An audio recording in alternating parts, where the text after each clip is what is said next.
Olá, meu querido amigo. Voltamos aqui com a nossa coluna de Direito Imobiliário e hoje nós vamos falar um pouco sobre um tema muito importante que reflete diretamente nas negociações de imóveis e aqui no caso imóveis rurais, gente. Quem de vocês já não se deparou com algum problema relacionado ao parcelamento do solo, a essa fração mínima que a gente sempre fala que o imóvel tem que ter para poder parcelar, né? Aqui hoje, inclusive, em virtude da importância desse cenário, a gente vai abordar a temática voltada ao PL 6.088 de 2023, que trata justamente da redução da fração mínima de parcelamento, que é o dito aqui FMP de imóveis rurais. E nesse sentido, até vale a pena a gente salientar que é um projeto de lei que, inclusive, foi encampado aí pelo deputado Zé Trovão, do PL Santa Catarina, então está tramitando. Esperamos que, inclusive, haja aí logo uma sanção, né, para que a gente consiga ter a prática disso, né, no nosso dia a dia, isso se consolidando. Por quê? Porque, na verdade, o que acontece hoje? No Brasil, nós temos aí parcelamentos que podem variar de município para município, a depender da necessidade local, a depender daquilo que é importante, né, da visão do município sobre aqueles espaços rurais, aquelas áreas rurais. Então, o que se pretende com esse projeto de lei, né? Justamente fazer com que haja um novo limite de parcelamento que será reduzido ou fixado, né, dependendo da localidade, em 5.000 metros quadrados, ou seja, aqui a gente vai estar falando de meio hectare, gente. Então, a gente muda totalmente esse panorama que nós temos aí, né? Que em cada lugar nós temos um parcelamento diferente, variando, então, aí a depender da localidade.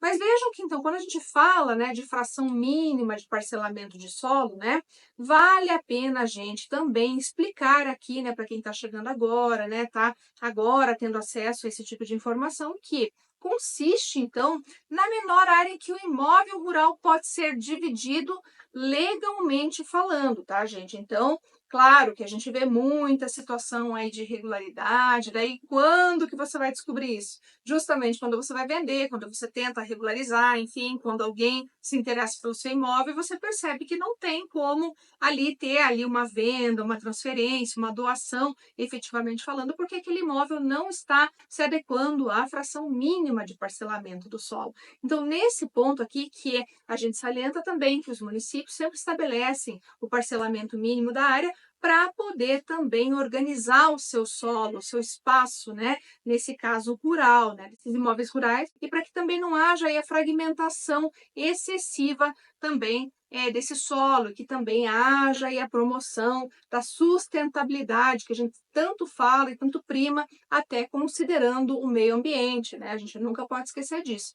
Então vejam que hoje, né, quando a gente fala sobre parcelamento, e eu já salientei também, já disse a vocês no início aqui, cada município pode estabelecer a fração que acha mais conveniente a depender da necessidade local, né? Então aí, dependendo da situação, a gente pode ter áreas que variam, ou municípios que estabeleçam áreas, né, que variam aí de 2 hectares a 5 hectares, né? Meio hectare aqui é o que a gente vai ter agora fixado a partir deste PL. Então, hoje as variações que nós temos são de 2 hectares a 5 hectares, a depender da localidade. Mas nesse caso aqui, essa variação, como eu falei para vocês, ela sempre vai corresponder àquela necessidade. Então, essas regras, né, elas vão estar adaptadas às realidades locais e fatores, né, que influenciam muito justamente essa composição, especialmente quando nós falamos aqui de questões voltadas ou atreladas à vocação agrícola e densidade populacional daquela região, tá? Então, se a gente tem, por exemplo, uma localidade, um município que tem uma vocação agrícola muito forte, preponderante, a gente sabe que a gente vai ter que estabelecer uma FMP que é maior para garantir que aqueles direitos sejam efetivamente, então, ali concluídos ou alcançados, né, numa situação como essa.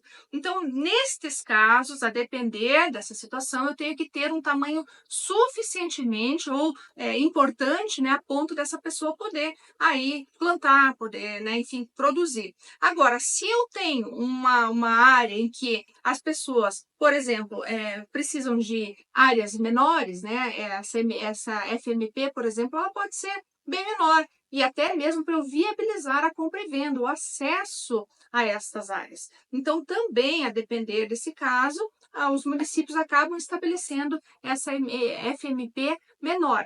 Mas vejam que, a despeito de algumas críticas, né, porque até falam aqui, né, sempre tudo que vem, né, tem benefícios, tem vantagens, tem malefícios, tem desvantagens. Então, a gente sempre fala assim, tudo tem vantagem, né, porque eu, por exemplo, imagino que as vantagens são bem maiores do que as desvantagens, né, porque a gente pode alcançar justamente as populações de baixa renda, possibilitar o acesso à terra, a esse equilíbrio, né, essa justiça social que é tão importante quando a gente fala de área, de terra, e inclusive também possibilitar aqui aí o crescimento dos negócios imobiliários. Então, vejo que a gente tem muito mais vantagem do que desvantagem, tá, gente? Mas também, como a gente precisa também sempre pensar na questão que envolve o meio ambiente, né? Porque os impactos, né, também podem ser significativos se a gente não se atentar, né? Então, vejam que a gente vai ter agora, a partir desse PL, uma fixação, então, aí em 5.000 metros quadrados, ou seja, meio hectare,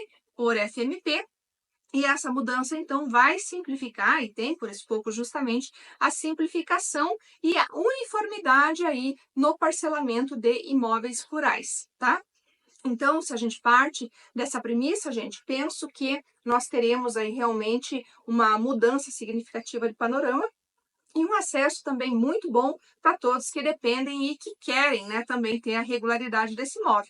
Espero que essa informação tenha sido útil para você. Me segue aí nas minhas redes sociais, se inscreve no nosso canal também no YouTube, para que você possa ter informações sempre fresquinhas, sempre aí atualizadas, né, para que sempre saiba cada vez mais sobre o direito imobiliário, que é tão importante para que a gente realmente efetive, né, na nossa prática, no nosso dia a dia, tantos direitos, tantas questões que realmente vão fazer a diferença na nossa vida, tá certo? Volto numa próxima oportunidade e espero que essa notícia tenha podido fazer a diferença na sua vida. Um abraço e até a próxima!